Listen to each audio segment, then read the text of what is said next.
Sa isinagawang Monday pag-racing sa Campo Crame, ipinahayag ni Acting Chief PNP Police Lieutenant General Jose Melencio Nartates Jr. ang pasasalamat sa pamahalaan matapos matanggap ng PNP ang Performance-Based Bonus o PBB para sa calendar year 2023 noong October 23.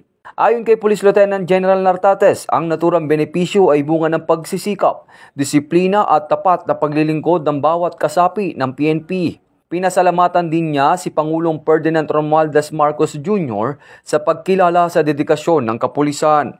Sana ay gamitin natin ito ng tama para sa ating pamilya at kapakanan. Ang pinakamainam na paraan ng pasasalamat ay ang patuloy na pagpapabuti ng ating serbisyo sa publiko.